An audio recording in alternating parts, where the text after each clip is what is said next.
Di bagian sebelumnya, saya sudah menjelaskan dan memberikan contoh dalam penggunaan event modifier khususnya untuk syntax .prevent. Yang teman-teman harus perhatikan pada Vue.js versi 2.1, dia memberikan fitur baru event modifier untuk keyword .once. Kemudian pada versi 2.3, Vue.js pun menawarkan modifier baru namanya .passive. Intinya teman-teman gunakan satu persatu sesuai dengan kebutuhannya.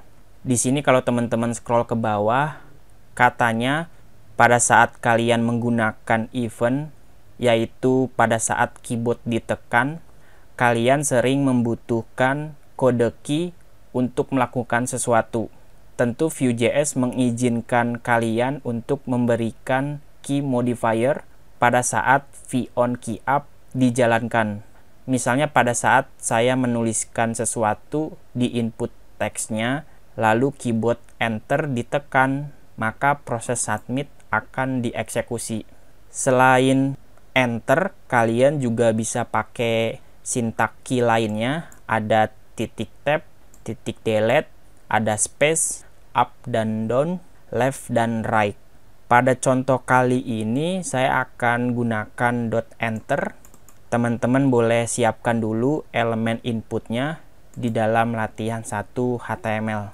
Kebetulan karena di sini sudah ada input tipe teks, saya akan gunakan input elemen ini. Tinggal saya kasih placeholder dengan tulisan nama kelas. Di bagian atas saya kasih judul form submit. Terus di bagian inputnya saya akan tambahkan satu direktif namanya VON_, kita jalankan event KeyUp, terus disambung dengan metode enter.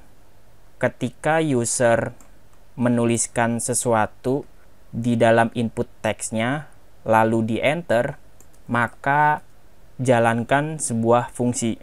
Katakanlah nama fungsinya adalah submit. Jadi pada video kali ini ceritanya saya mau menambahkan kelas baru untuk kita tampilkan ke dalam daftar list HTML-nya. Nah, sekarang fungsi ini kita akan coba buat di bagian method, kita pisahkan dengan koma untuk menuliskan submit, lalu function kurung kurawal. Yang saya lakukan di dalam fungsi ini adalah melakukan push data ke dalam nilai array-nya. Pada kasus ini adalah data kelasnya. Jadi kalian boleh tulis this class, kita akses data kelasnya, lalu kita sambung dengan metode push di dalam JavaScript. Metode push ini artinya memasukkan data baru ke dalam tumpukan nilai array-nya. Yang jadi masalahnya, data mana yang mau kita push. Di sini saya belum punya. Untuk itu, saya sediakan sebuah parameter. Kita bisa tulis event atau huruf E juga bisa. Intinya ketika kalian menjalankan sebuah event, kalian dikasih sebuah objek namanya event untuk bisa kalian akses di dalam sebuah fungsi. Nanti objek ini berupa informasi yang bisa teman-teman akses satu persatu. Salah satunya kita bisa mengakses nilai input teksnya. Kalian boleh buat variabel namanya teks, lalu kita ambil value inputnya dari event.target.value. Cara seperti ini mirip sintak JavaScript. Seharusnya teman-teman sudah familiar dengan sintak ini. Ini adalah materi tentang JavaScript DOM. Bagaimana kalau sebelum saya push, saya mau melakukan console log untuk melihat hasil teksnya. Bagian ini bisa kita kasih komentar biar perintahnya tidak dijalankan. Sekarang teman-teman boleh save, terus refresh halamannya, tuliskan sesuatu di inputnya, misalnya HTML, CSS. Belum terjadi apa-apa, tapi ketika saya enter, maka nilai input value-nya akan diambil dan dicetak ke dalam konsol. Artinya kita berhasil mengambil nilai inputannya. Nah, sekarang dari hasil teksnya, kalian bisa masukkan ke dalam metode push seperti ini. Pastikan setelah kita push datanya ke dalam array, saya mau nilai inputnya itu dikosongkan. Jadi saya tulis event.target.value, kita kasih string kosong seperti ini.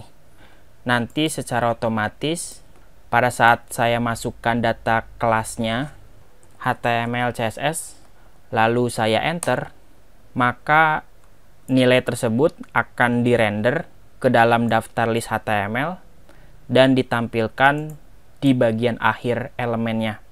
Bagaimana kalau data baru yang saya masukkan itu tampilnya di atas?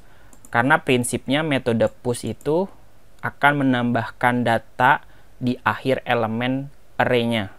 Sedangkan kalau kalian pakai metode unshift, lalu kita save, kita jalankan kembali, masukkan kelas barunya, Python, lalu enter. Nanti data kelas yang tadi saya masukkan berada di bagian elemen pertama. Oke, sejauh ini sudah banyak yang saya bahas di tutorial Vue.js-nya. Semoga bermanfaat dan terima kasih.